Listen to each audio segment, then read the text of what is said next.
Hello, good morning, good afternoon, and good evening. It's nice to have you back here um, in our seminar. And let me share my screen again. There we are. It's nice to have you here with us again. And it's a pleasure for me to introduce Saurabh Singh, who works at the Rani Lakshmi Bay Central Agricultural University. Uh, Saurabh has received a senior scholarship for a PhD degree program at ICAR Indian Agricultural Research Institute, and he has more than 7 years of experience in vegetable breeding.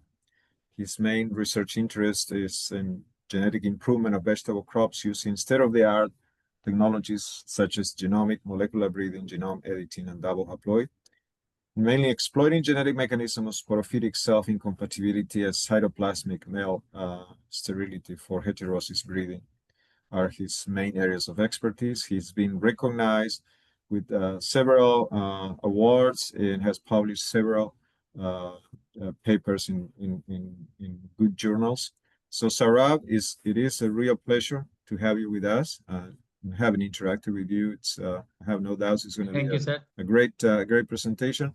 I'm gonna stop sharing so you can share your presentation, and I'll ask people to tell us where they're joining from in the chat, and so the floor is yours, Sarah. Yeah, thank you very much, sir. You're good to go. So, yeah, I think my screen is visible and I am audible to everyone. Yes. A very warm welcome to everyone. And today my topic is about insights into male sterility systems in accelerating vegetable breeding. So mainly I will focus on brassicaceae vegetables, that how male sterility systems, they are helpful in escalating the breeding of brassicaceae vegetables, particularly for the development of high heterotic hybrids. So first of all, when we talk about the male sterility, male sterility, you know that we all know that that is the condition when a particular plant that is not able to develop the anthers, normal anthers. Sometimes anthers are developed, but they are not able to dehisce the pollen, or they are malformed, or means they are misshaped, or they are not having any bival pollen grains. So all these conditions they leads the plant to behave like a male sterile, or we can say that resulting phenotype is a male sterile. So this mechanism, or we can say that these male sterile plants, they have the advantage to plant breeders that they can be used as a female parent in hybrid breeding programs. And definitely another important advantage is that in the crops where emasculation, hand emasculation is tedious, in that case, this male sterility is more advantageous for the development of hybrids. We know that male sterility, broadly, we can say that different categories of male sterility systems are there. Like one is genic male sterility, or nuclear male sterility, and then cytoplasmic male sterility and cytoplasmic genic male sterility. If we talk about India, the genic male sterility system, if I tell you in brief, the genic male sterility system, which is mainly controlled by nuclear genes, and of course that system is some lines, they are sensitive to environmental factors as well. And this GMS system, it has been used commercially in India for the development of hybrids. You can see in Chile, that is three hybrids, CH1, CH3, CH27. And in case of okra, recently one hybrid, that is Arka Nikita. And in muskmelon, we have Punjab hybrid 1. So these are the hybrids which have been developed on the commercial scale in India by some of the public institutions situated in the different climatic zones. And some of these male sterile genes which governs this nuclear male sterility, or I must say that genic male sterility, they have been mapped in different crops on different locations by the different workers. For example, in chili, the MS1 gene, which has been used commercially in India, it is mapped on chromosome 5. Likewise, in tomato also, there are some reports of nuclear male sterile genes, that is MS30, MS33. In muskmelon also, we do have a MS1, 5, MS3. In muskmelon, this MS1, it has been used commercially for the development of hybrid, that is a Punjab hybrid 1 in India.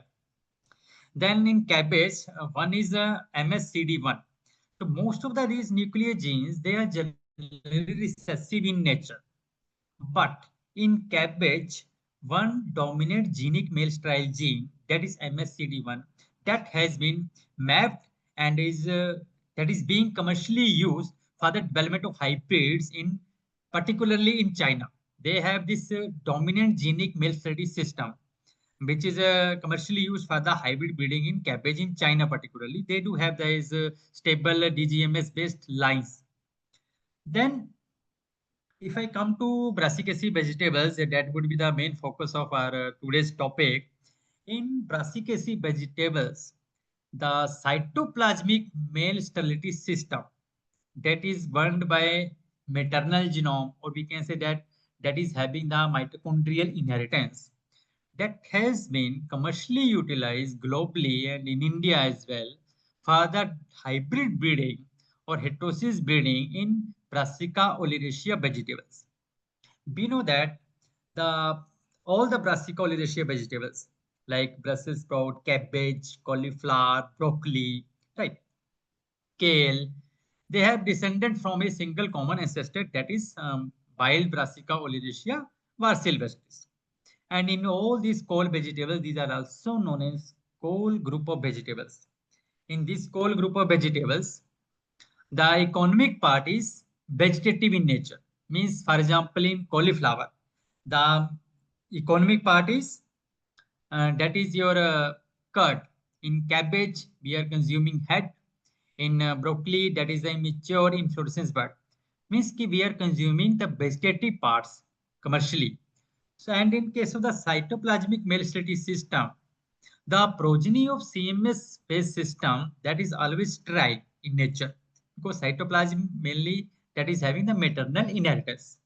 Hence, that CMS system is commercially applicable in this core group of vegetables where economic part is not seed, because we are farmers or as a consumer, we are consuming the vegetative parts, not the seed. But in oilseed brassicas, the seed is the important part, because seed is mainly used for the extraction of oils. Hence, the CMS system has been commercially exploited in Brassica oleracea vegetables, right? And many CMS-based hybrids, they have been developed in call group of vegetables in India also. And this was the example of that in cabbage, that DGMS line, which I was talking about, that DGMS based hybrid in China, they have been developed. And one of the example is that is a Chongan hybrid in cabbage has been developed in China using DGMS system. But we will talk about the CMS system. And many stable maize trial lines, the people are trying to develop the stable maize trial line across the vegetable crops, realizing the importance of this male study system in expediting the hybrid breeding.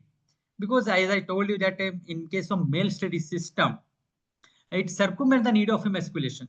In tomato, the commercial method of hybrid seed production is hand emasculation and pollination. Likewise, in other crops also, we go for the hand emasculation, which are like tomato, chili, even or brinjal also. But if we have the stable maize trial lines, we can circumvent the. There is no need of emasculation. We can directly use those stable maize trial lines as female parent for the hybrid breeding. So hence, in the era of genomics and genome editing, this CRISPR-Cas9 system that has been used by the different workers to develop the stable maize trial lines by targeting the specific genes. So in tomato particularly, much work has been done using this CRISPR-Cas9 system for the development of, we can say that male sterile lines, which can be used for the heterosis breeding program. But in brassica vegetables, there are two systems mainly. That is self-incompatibility system and one is cytoplasmic male sterility system. The problem with the SSI system is that the maintenance of parental S allele lines is tedious in nature because the self-incompatibility system that hinders the cell pollination and the open flower stage. Hence, we have to go for the cell pollination in the bud stage. Means we have to go for the bud pollination. So bud pollination is tedious as compared to the pollination in open flower stage. Thus, maintenance of self-incompatible line is comparatively tedious as compared to the cytoplasmic male sterile line, which can be maintained by repeated back crossing with their maintainer line. And that too in the open flower stage, no need to go for the emasculation or bud pollination.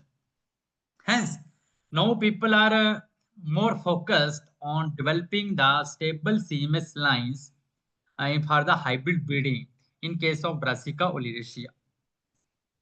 And in that case, we have also developed in the past many years, the CMS lines have been developed in the cauliflower. Originally, we know that this cytoplasmic male sterility system, if I tell you that there are different sources of sterile cytoplasm, and originally it was Agora cytoplasm, which was mainly identified in the Japanese radish cultivar by Agora in 1968. And later on, it was transferred to Brassica oleracea vegetables. Right? So since then, if you see that commercially, even in China, India, mostly this Agora cytoplasm that has been used widely on the commercial scale for the development of hybrids. And but there are also different CMS sources or other bile allies which are the carrier of sterile cytoplasm and can be used to diversify the Agora CMS system in Brassica oleracea. For example, Agora CMS system, Agora cytoplasm, or we can say, which was originally identified in the Japanese radish and which is governed by mitochondrial gene, that is ORF138. Right? Then in Cosena cultivar of radish, that is Cosena system, it is also governed by that is ORF125, along with the associated gene like ATP8. Then like Diplotaxis muralis, that is also the important bile allies or in Brassicaceae only, and that is a source of more CMS and which is controlled by ORF72G. So for the different these cytoplasmic sources, the mitochondrial genes associated with those cytoplasmic male sterile systems, they have been identified like Pol CMS, NAP CMS, HAU CMS, and different these CMS genes have been identified. What these different cytoplasmic systems, as we know that this CMS system actually the result of interaction between cytoplasmic and nuclear genes, that is cytonuclear interaction, which actually leads to the plant speciation, and or we can say that is the genomic conflict between the cytoplasmic genome and nuclear genome, which leads to this system. And each of these system, that is whether Agora, Cosena, Moore CMS, Pol CMS, they are also linked with the different phenotypes. For example, there are some floral malformations or floral deformities in the plants, male plant. For example, some I will share in the next slides that sometimes we get fused flowers, sometimes that stigma is crooked or a bent stigma, that style, in case of style, the that ovules are exposed. So different cytoplasmic systems, they are associated with different types of phenotype, or we can say that floral deformities. Hence, it is essential, it is also important to identify the cytoplasm types in the different CMS lines. so that we can know that which cytoplasm is there and what kind of variations or floral deformities we can see. Because in case of the cytoplasmic lines, we need to develop the ideal CMS lines, because already these are CMS lines. They do lack the preference by the honeybees as compared to their male fertile counterparts. But if their flower structures are further deformed, then that may cause in the hindrance in the pollination, proper pollination by the by natural means like honeybees in the hybrid breeding programs.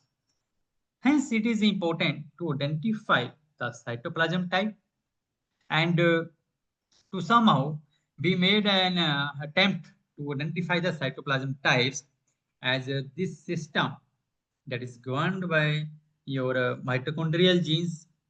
So some organelle genome-based marker, or we can say that mitochondrial DNA-based marker, which are specific to different cytoplasm types, they were used in the CMS lines. About 70 to 80 CMS lines were used in our department, and we want to see that because those CMS lines were developed in the means ki way back for the past 20-25 years, they are being maintained at our stations.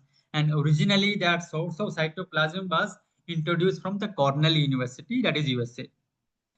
But then in the time period of in the time that time period, large number of CMS lines have been developed in cauliflower, cabbage, broccoli, and we want to see that in each CMS line there was a different phenotype, different types of there was variation with respect to floral malformation as well within the CMS types. And means ki different CMS cytoplasms, they were integrated into different nuclear genetic backgrounds, and definitely different nuclear genetic background. So different type of interaction, different type of phenotypes, right? So in that case, the identification and characterization of the CMS lines, their cytoplasm types, and their morphological reproductive features, that is important before their utilization in the hybrid breeding program. So in that case, we used a different set of these the CMS lines, and included some of the CMS-based hybrid which we procured from the private seed companies, and some of the CMS lines which were already developed in our center, and some CMS-based hybrid, definitely they are also carrying the cytoplasm. And we used these different sets of mitochondrial DNA markers which were specific to, you can see here that different types of agora cytoplasms or CMS cytoplasms. Like some markers, they are specific to the agora cytoplasm, some are specific to the pole, some are specific to the more CMS.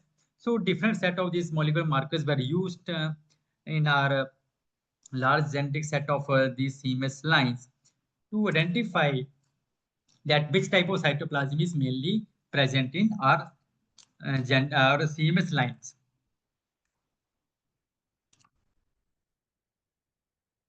So interestingly, the these markers which were specific to the agora, that is ORF138, you can see that all the CMS line, that is 76 CMS line, and when we use the control, that was the normal line, means that was carrying the normal cytoplasm, that was not a CMS. And we used all these different set of markers, and interestingly, in all the CMS lines, that ORF138, that was the major cytoplasm, right? In all the CMS lines, they amplified with this agora specific mitochondrial marker. And then we use these mitochondrial SSR markers, and that was confirmed that we want to see that there is variation in different lines with respect to floral malformations. So initially, what we did that we used this mitochondrial SSR markers to see any polymorphism is there in these different CMS lines, and we found that polymorphism based on these two markers, that is P15 and P16. And after getting the polymorphism, if based on, I will continue here that in all the, and we found the variations, polymorphism based on these two markers in all these set of CMS baselines. Then we took the representative amplicons from based on both these two markers respectively, and we sequence them simultaneously, and also characterize these for morphological or phenological traits as well. You can see that majority of the lines, they were having the yellow color flowers, yellow petals, and some of the lines, they were having the white color petals. Then shape of the style, mostly they were having the straight to curved stigma. And so we can see that the upper lane in the respective different CMS lines, that is the male fertile counterpart. The flowers are big size. We can see the that represent the male sterile lines, and these are their respective male fertile counterpart. So in all the sequence lines, you can see that there is a reduction in flower size also. Of course, substance of stamens or stamens are shriveled or malformed or not fully developed. Definitely, that is the characteristic of a CMS system. But the in all the lines, the male fertile counterparts are, they are having the big size flowers. Then we also characterize these lines with respect to their length, petal width, then sepal width, with respect to length of stamens, styles, and stamen style ratio also. But we found that in all the CMS lines, that in all the CMS lines, there was a reduction in petal length, petal width, also sepal length, sepal width. Iski overall, we have seen that there was a reduction in flower size as compared to their male fertile counterpart. Right? So that is obvious. It means that the cytoplasm that also leads to reduction in flower size. So cytoplasm that also leads to reduction in flower size.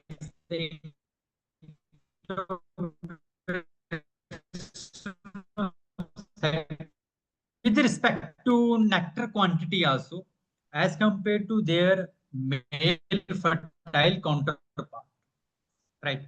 So we found that in the male sterile line, that is cytoplasmic male sterile lines, the nectar volume was significantly reduced as compared to their male fertile counterparts. For example, we can say that in OGU 31-A, that is CMS line, the nectar was 0.4 microliter, but in its male fertile counterpart, its volume was about 1.64 microliter, right? So likewise, we have seen that reduction in flower size, reduction in nectar volume as well. So that is the effect of, these are the cytoplasmic effects. So hence, therefore also it is mandatory to characterize the CMS line for their phenotype also, and for their genotype also, that what kind of cytoplasm is there. So like I told you that we send those amplicons, representative amplicons or CMS lines, where we got the polymorphism based on these two set of markers. And after the sequencing, and we did the NCBI blast and sequence analysis, we found that the lines which were having the deletion of nucleotides, they were associated with different types of floral deformities. In both markers, like where we found a deletion of 51 nucleotides and a deletion of about 31 nucleotides. The lines which were having the deletion of nucleotides, they were showing the floral deformities. So somehow we concluded that these insertion deletions in floral morphology or we can say that they are linked with the floral deformities in the CMS lines, which are having the different types of deformities. Like if I show you that some of the lines, they were having the stamens were tightly packed or fused with style, or they were converted say that, and that stigma is hiding in the there's a pattern like structures. Sometimes these stamens ties they fused, or flowers is fused, or we can see that that ovules are exposed in some of the lines. So these are the different types of CMS type of systems, or different cytoplasms. Hence, it is important that we should characterize the CMS line, that which type of cytoplasm is present there. So in case overall we can say that the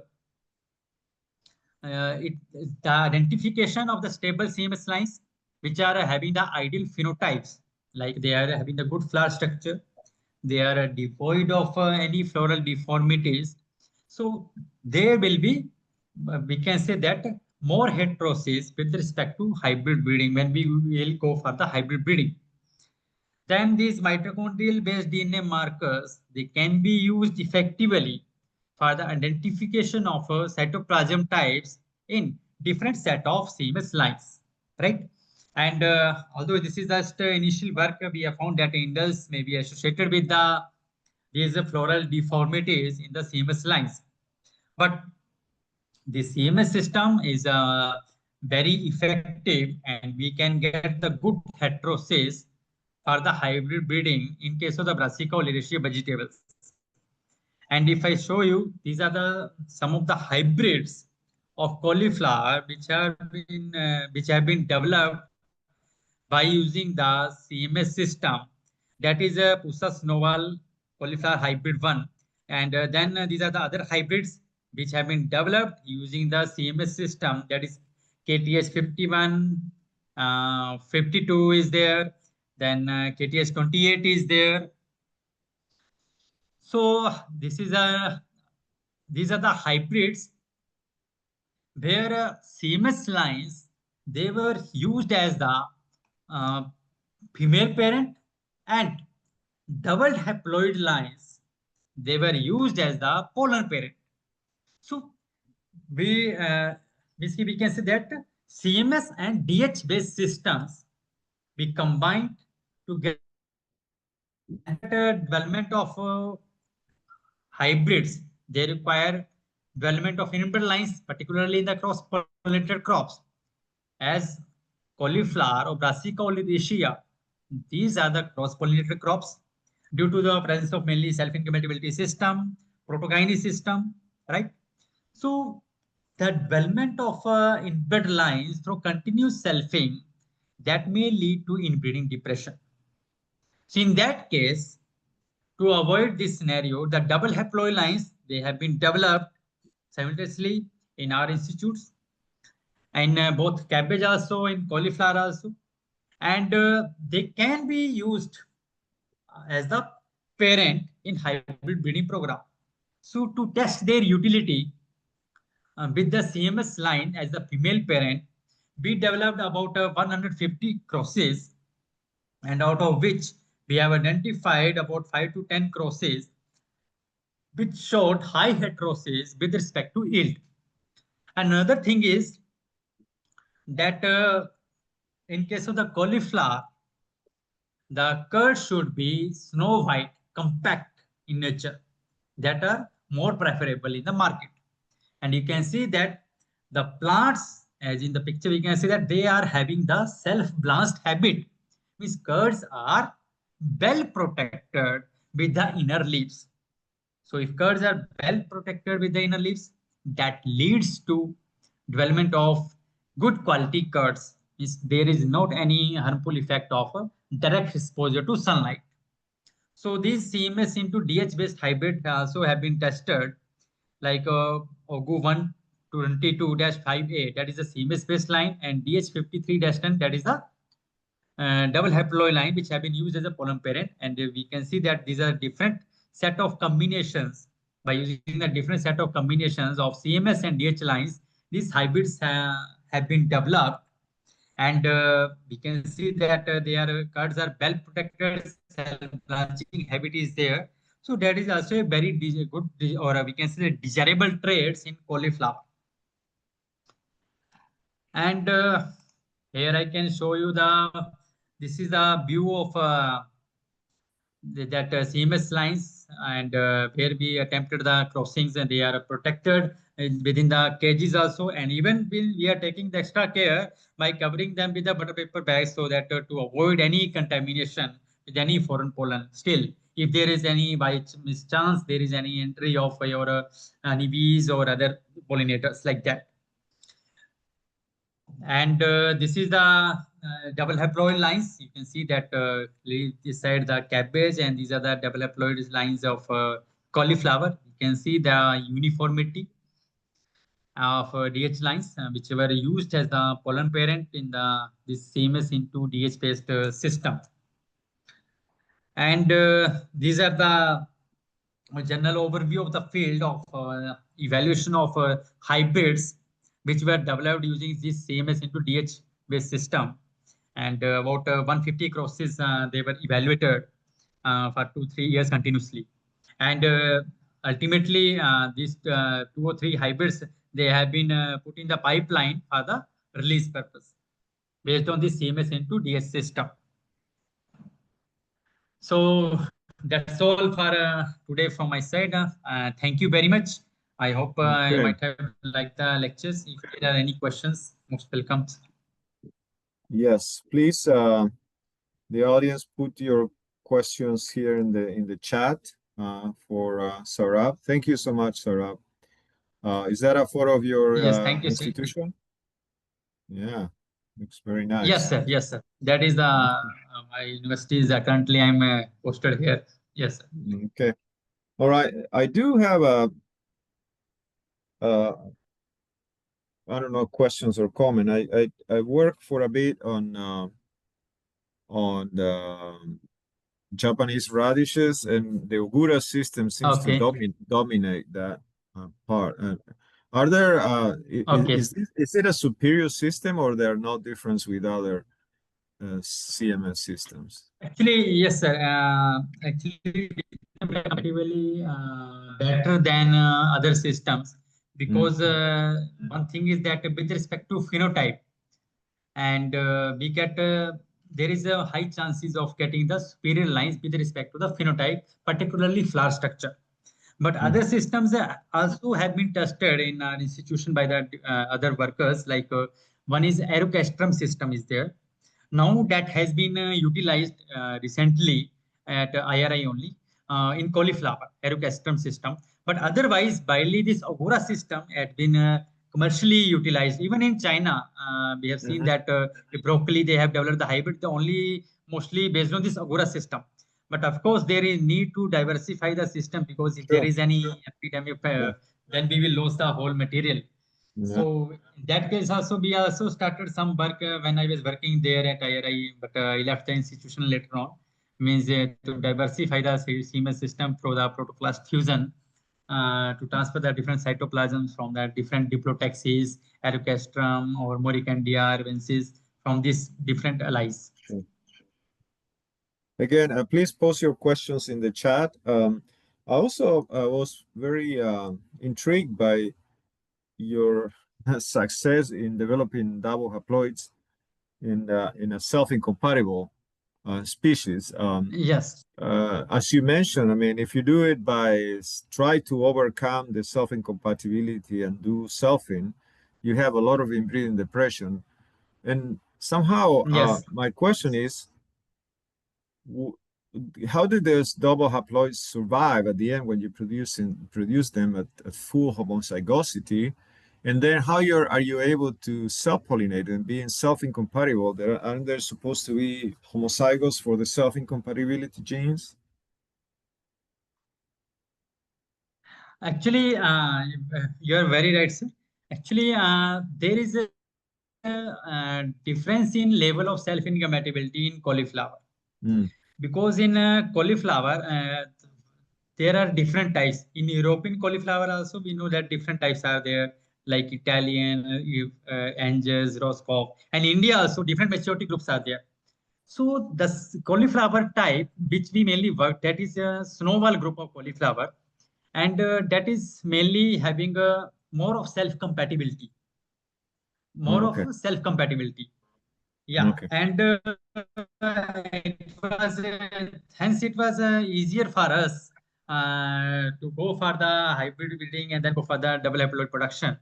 And simultaneously, we are also working on maintenance of these SI lines. Hmm. Through we have Hmm. achieved some results through application of NaCl sprays, sodium chloride sprays, and in open flower stage. So in the open flower stage only we can maintain those lines easily, means by pollinating in the open flower stage. Then no need Yes. to go for the pollination in the bud stage. Yes. Hmm. Okay, very, very interesting. John is asking if if these systems are fully stable in front of different environmental factors, temperature, moisture. I mean, there's some male sterility Yeah. systems in different species that may not be as stable. Okay. Yes. Mm-hmm. Yeah. Very good. Particularly, like I told that, particularly this GMS system, Mm-hmm. that gene based system, which is going to nuclear gene, that is more sensitive to environmental conditions. But CMS system, that is comparatively stable to environmental condition until unless there are very extreme conditions are there. But Mm-hmm. otherwise, whatever the lines we do have, we do test them in the different conditions, and only those which perform better with respect to their stability in different conditions, we are means carrying forward only those lines in the hybrid breeding programs. Otherwise, we can say that this system is comparatively stable as compared to GMS system. So that is the beauty of this CMS system generally. Mm-hmm. Okay. Question from Gina, asking what have been your main challenges that you face when conducting lab experiments, especially in the applying molecular techniques? The major was that we can say that to characterize CMS lines, one problem I must say that in cauliflower the flowering occurs in flush. It's a kind of cymose type inflorescence there. So it is Mm-hmm. very difficult if you have a large set of lines. It is very difficult to in the field condition to maintain these large set of lines. Means ki look over the pollination. Sometimes other problem is that flowering synchronization, that is also one of the major problem in these lines, and particularly in cauliflower, with, for means ki male parent and female parent, the flowering synchronization, that is also one major challenge. So we need to see that what are the pollen parents, and or we need to adjust some planting time so that we can coincide the flowering time during the crossing program. In the field condition, these are the major challenges. And in the lab conditions, our labs protocols were already standardized, so we did not face much difficulties with respect to molecular work. Yeah. Um, Yes. Hela is asking that so the sterility in cauliflower is mainly cytoplasmic. What about nuclear Yes. systems like in onion?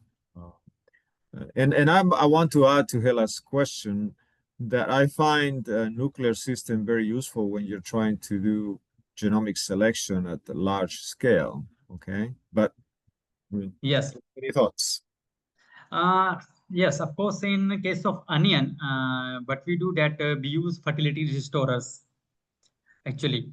So it is kind of interaction of sterile cytoplasm and the nuclear genes. That is kind of it becomes CGMS system in onion, and we are using a fertility restorer also, because in onion we need to get this CMS lines also, and that seeds also, because in onion we are mainly propagating through the seeds also. So in case of onion, we are using that CGMS system. Of course, in case that CGMS system in onion, the major problem is that identification of the maintainer, because we need to go for the different test process. So that is a different test process. Then we have to see that which is the ideal maintainer in by these different test process, which will be able to maintain that male sterile line in case of the onion. Like we said that otherwise in the paper it is easy, okay, that okay, and normal cytoplasm and recessive nuclear genes are there, that homozygous recessive genes are there. So that would be the maintainer. But we cannot, in the field condition, we cannot identify that which type of condition is there, genetic constitution is there. So we need to go for the different test process in case of onion. Mm. That's why you see that in case of the onion, very less number of hybrids are there by using the maize sterility systems, or the people they have a very less number of maize trial lines are there. So that is also one of the major drawback in onion. But if we do have there is a stable maize trial lines, particularly in onion, in carrot, that would be, we can say that a very instrumental in escalating the hybrid breeding back in these cross, because they do have very tiny flowers in umbels or compound umbels, and it is very difficult to go for the hand vasculation by not like other tomato cucurbits like. So in that case, it would be more advantageous if we are got successful in development of hybrids. And in India also, people are trying to work, but very less reports. Only some or three reports are there that for the successful development of this CGMS system in onion for the development of hybrids. Okay. So of course, in that case, genomics and further that may be helpful in onion. Besides that, is also having the very large genome size, and people are still Uh-huh. struggling to, yes. All right. Gina is asking about the self-incompatibility and cytoplasmic male sterility systems you're using. Have there been any Yes, challenge in maintaining the stability and expression of those attributes? particularly in self-incompatibility, there is that is challenging, because with respect to self-incompatibility, that is sensitive to environmental condition. If there is high temperature during your crossing program, there is high chances of breakdown of that self-incompatibility system. And instead of hybrid seed, you may get the self seed or sieved seed. That is one challenge. Another challenge is, I told you that flowering synchronization. That is also another major challenge. And with respect to self-incompatibility. And third one is maintenance of self-incompatibility. That is also one big challenge, because you have to go for the bud pollination. And bud pollination is not easy like your Mm-hmm. open flower stage pollination. Or other techniques, they are quite sophisticated, costly. Like people are saying that, okay, we can go for the exposing the plants to high carbon dioxide concentration, but you need then proper growth chamber. You need to expose the plants. That is a costly affair. Tissue culture also, you need skill practice. You must have the lab facilities. So in that case, SI system is quite challenging. That's why people are more shifting towards CMS system now. Okay. So if I may ask a question, so your Yes, yes. CMS lines, um, basically you convert them through back crossing, isn't it? Yes, Your female my line. repeated back crossing we are maintaining in the, we have a designated So maintainer yeah. in the background of those maintainer. We are maintaining these Mhm. different set of lines. Yes, sir. So you can always make more progress on the male side than on the female side, isn't it? Because the female side is always delayed by the fact that you had to convert your fertile line into male sterile lines, correct? Yes, yes, Yeah. yes, of Mhm. course. And definitely, and one more thing is that if we are going for the means the natural pollination, suppose we have planted male and female lines, and you are going for the honeybees pollination, they do have more preference towards the maintainer part, because they have more Yeah. nectar, good flower Yeah. size as compared Yeah. to the female line. That is also one Yeah. thing we have to take care. Hence, Yeah. it is very important to develop the ideal CMS line, which have having the good Yeah. flower structure, The other question is so that honeybees should not discriminate between the male and female. how much emphasis you put Yes. in seed production attributes when you select your females.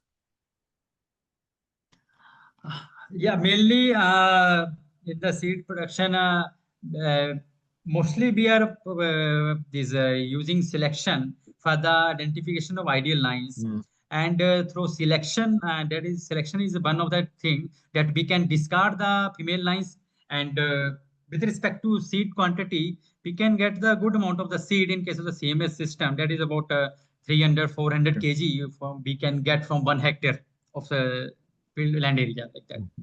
Mhm. And but we are using hand pollination. Mhm. We are manually we are pollinating those Okay. like that Okay.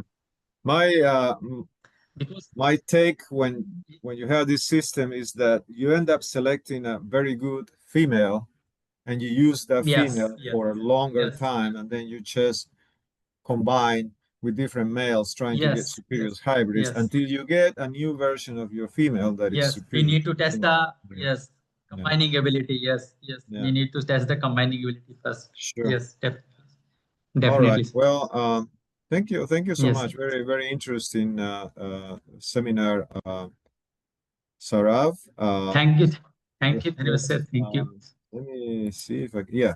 So thank you everybody for attending this seminar, and we have our last seminar for this series next Thursday, November 20, by Rachel Magaya from Marondera University in Zimbabwe, talking about corn breeding there.